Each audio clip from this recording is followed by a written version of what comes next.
Good afternoon, everyone, and thank you for joining us this afternoon for the rededication of the Pennsylvania Worker statue here at the Pennsylvania Department of Labor and Industry building in Harrisburg. I'm Trevor Monk. I'm the Communications Director for the Department of Labor and Industry, and we're here to celebrate a sculpture that captures something essential about this Commonwealth, and that is the strength, the dignity, and the shared purpose of the people whose labor built this great Commonwealth. Before we begin, I want to thank a few people in the audience here. It's so great to see all of your faces, and there are countless people to thank, so I know I won't be able to get to everybody. But I first want to start by thanking the folks from the department who helped us bring this event together. In particular, I'd like to thank Deputy Secretary for Administration, Scott Weant. He's been instrumental in helping us get here. I'd also like to thank Lori Butler and Caitlin Spihart. So claps for them. They're great. They really brought this all together.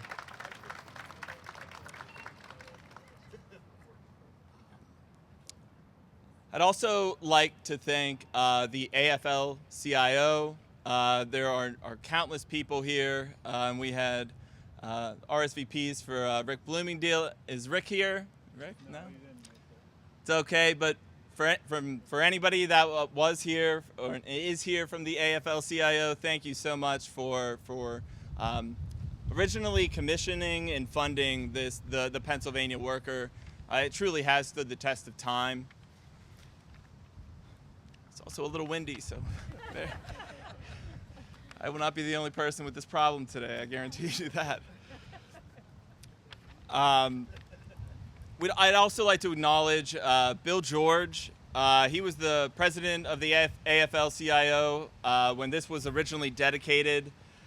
He was unable to join us, but we do have Renee Martin, his daughter, here, as well as, is Bill George Jr. here as well?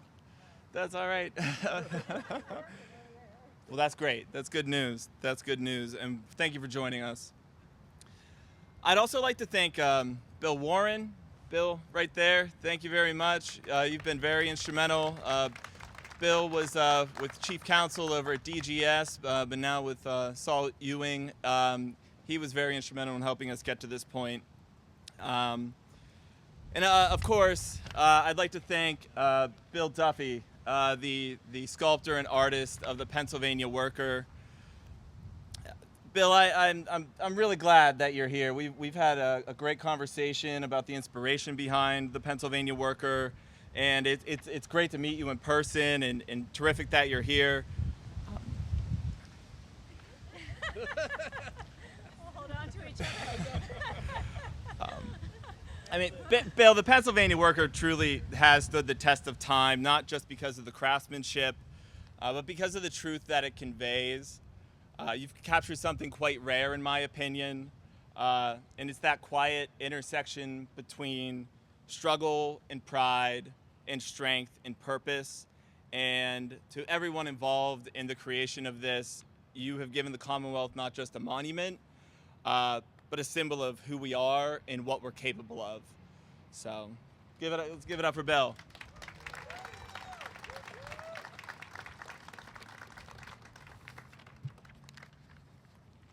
So for anyone who does not know about the Pennsylvania Worker, it was originally commissioned in 1989 and was completed and dedicated in 1992 and was originally placed up at the governor's residence. And it found its new home here in 2010. And at the original dedication, Governor Robert Casey said that this was one of the most heroic monuments in the capital city. And that's something that I personally believe. It's a sculpture that embodies that idea of purpose and strength. It's symbolizing the dignity and the underlying spirit of the Pennsylvania workforce. The people who carried not only the weight of the steel we see here, but the weight and responsibility of progress and hope. This piece stands as a crossroads marking the end of the age defined by steel and industry and the beginning of one shaped by new forms of labor, creativity, and innovation. Now, one of the reasons I'm up here is I have a bit of a personal connection with this statue, which I'll tell you about. So every morning, I'll set the scene. It's 8 a.m. I'm parked on the LNI campus, and I get my 3-year-old son out of his car seat, and we walk through the parking lot, through the building, and over to daycare.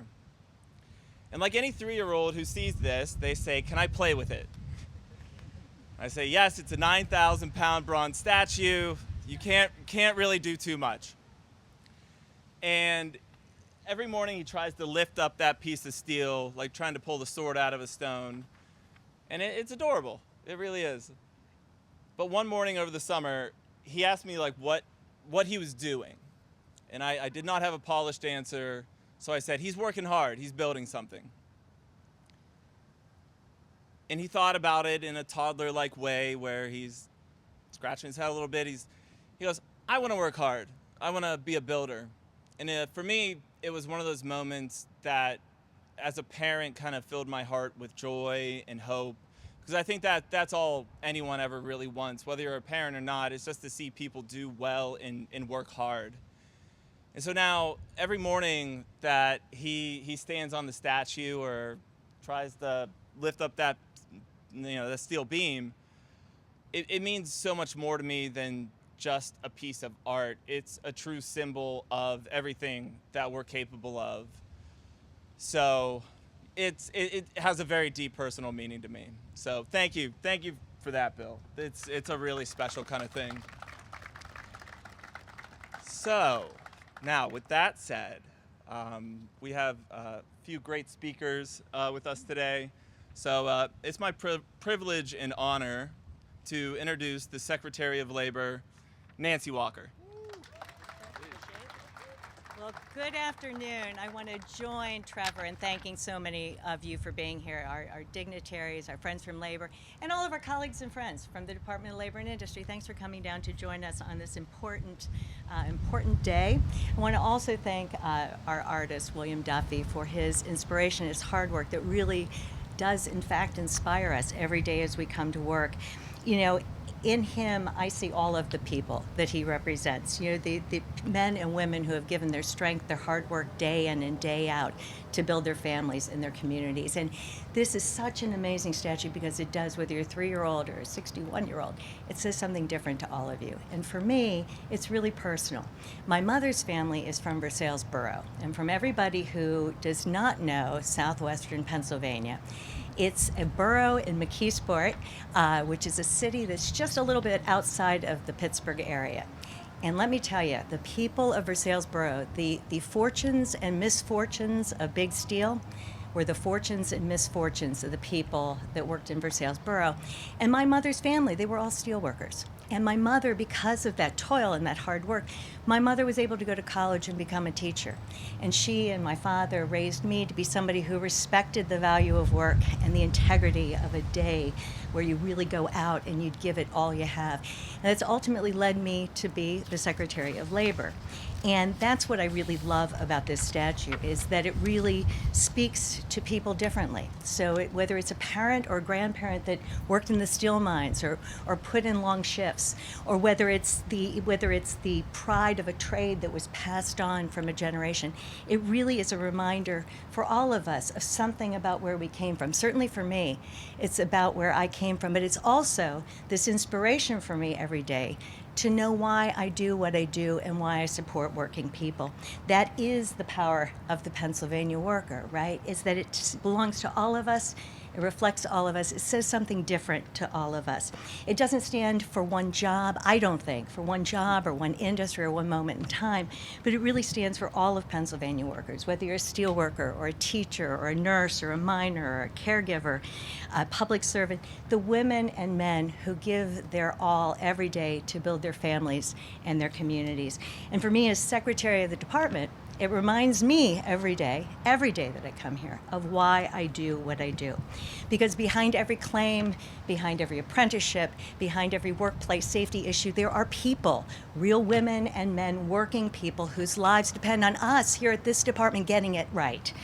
And that's why this rededication to me means so much, because it's not about bronze and stone. It's about working people and what they represent and the integrity of a hard day worked and what that means for Pennsylvania. This is a promise the artist has given us, right? It's a promise that we'll never forget and stop fighting for the people who built this Commonwealth, but the people who day in and day out go to work every day and continue to build this Commonwealth. So when I leave and when I come in the mornings, day after day, I am reminded why we do what we do. Working people matter, and a hard day's work matters, and we need to respect and stand behind that. So thank you to this amazing artist who gave us this reflection of who we are, who we've been, and who we will be. Thank you very much. I appreciate the opportunity to be part of this rededication today. Thank you so much.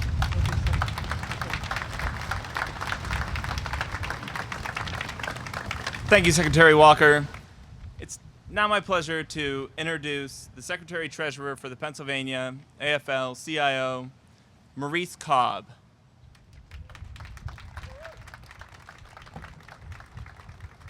Good morning, good morning.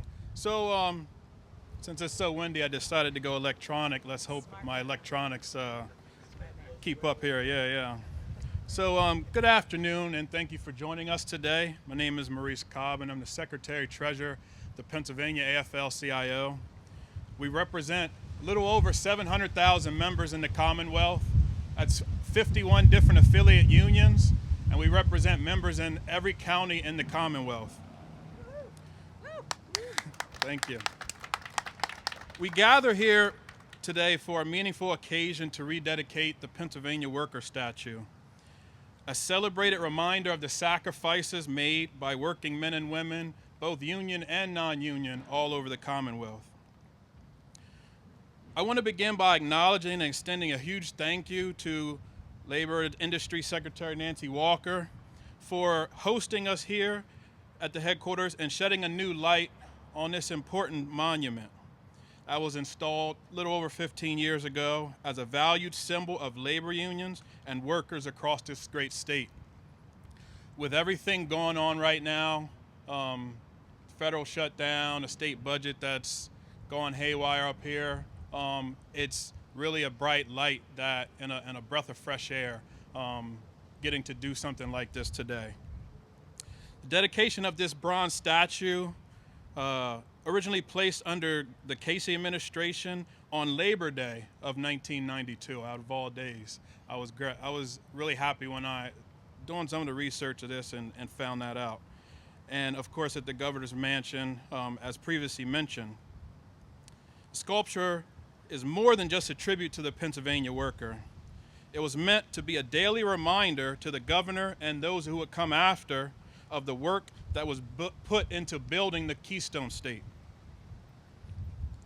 During the dedication ceremony, I was told that Governor Casey was quoted saying, "When I wake up in the morning, I'll look out my window and this statue will be the first thing I see." As a reminder for him, the reason why he was there, it was for the Pennsylvania worker. During Governor Casey's time in office and all throughout his career in public service, he championed unions and was an amazing friend to the Pennsylvania labor movement.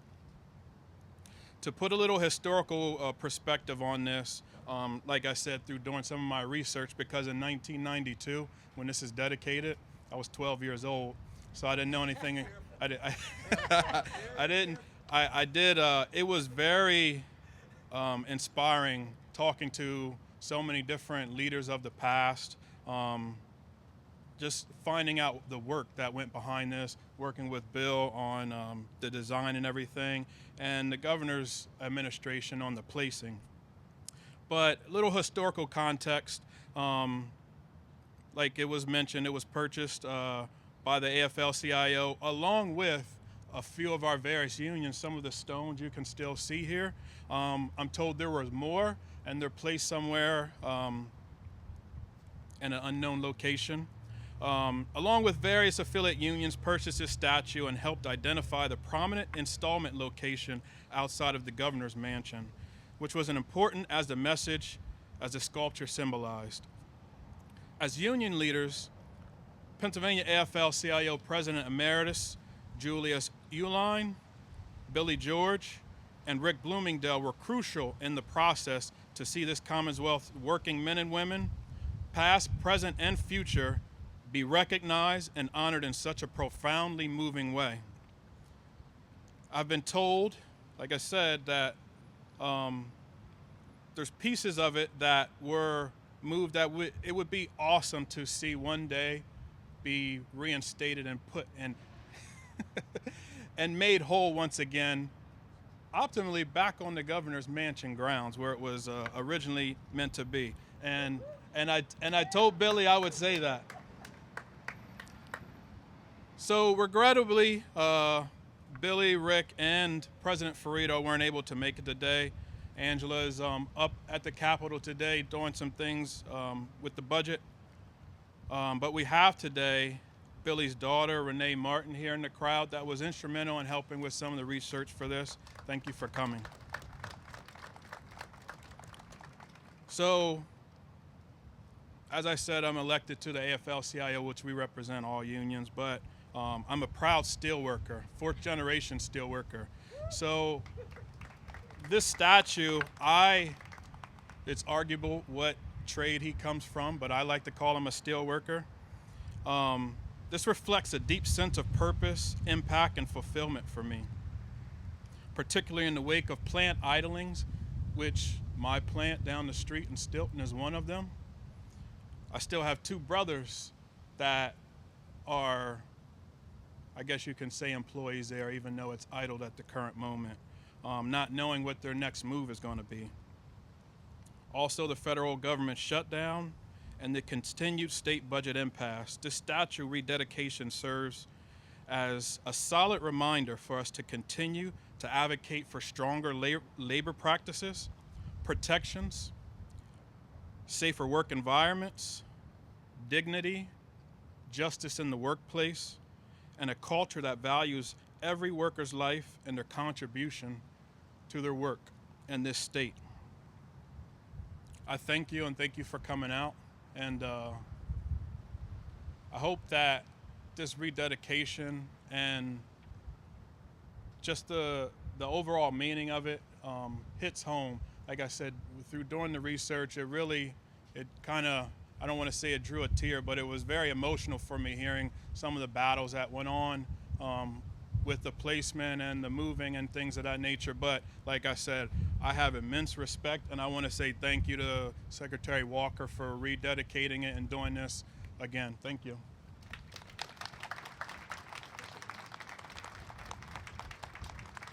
Thank you very much.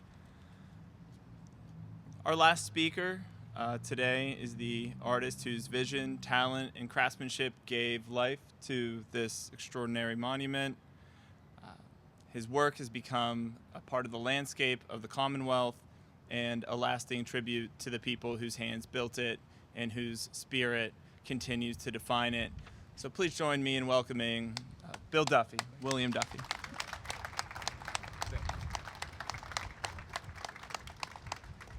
What can I say? All right, everything's been said. Ditto to these magnificent speakers here. But anyway, so Department of Labor and Industry, we want to give a hand because this is a magnificent day, you know, to host this incredible day of rededication for the sculpture by Robert Casey, governor, former governor, on this beautiful day. And I just want to, an anecdote is that the sculpture, when it was done in my studio, it was about 1990, my wife that I just met, you know, maybe a couple of months, she came into the studio and I said, "Would you like to see my sculpture?" And she said, "Yeah, sure, let's do it." And she came in and she said, "Wow," you know. And shortly after, we were married.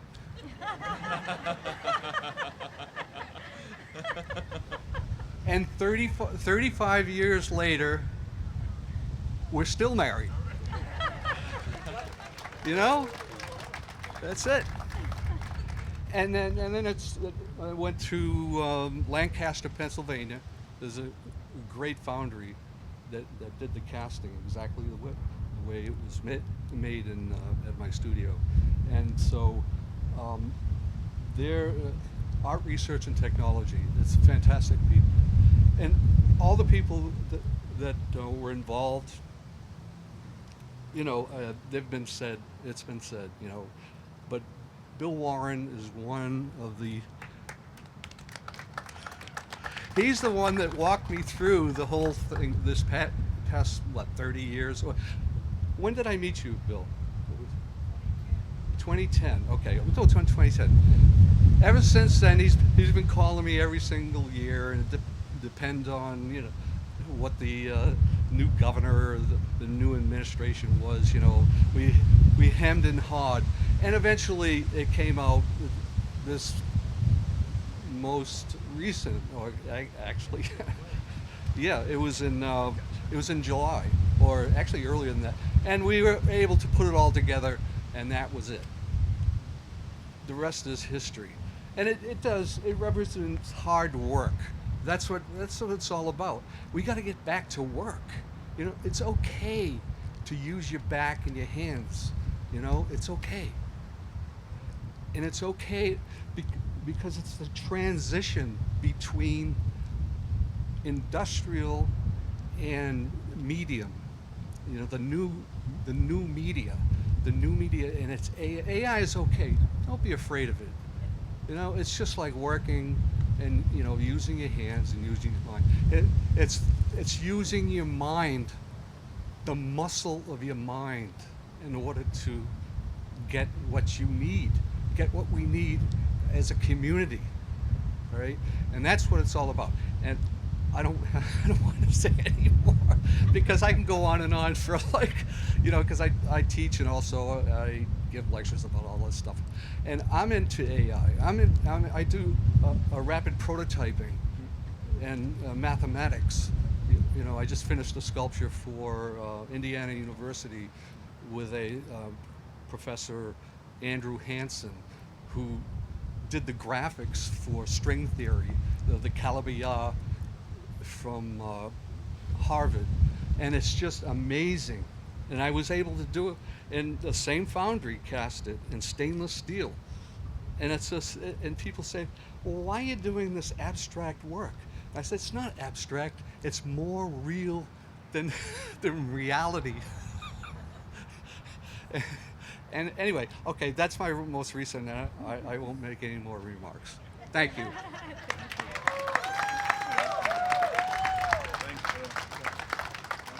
Thanks, Bill, so much. That was terrific, and I just want to say again how much I enjoyed having the opportunity to speak with you yesterday. It was really terrific.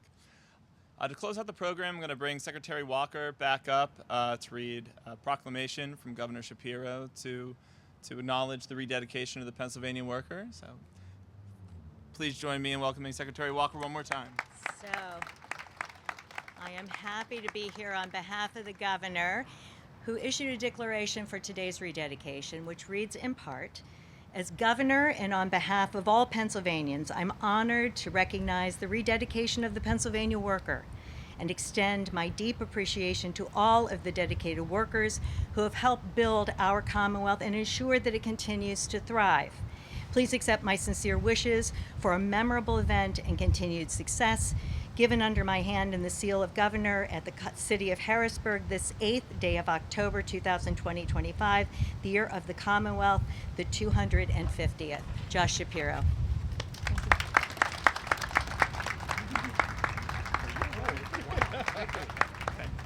Well, that's our program, everyone. Thank you for joining us. Have a great afternoon and stay safe. Thanks.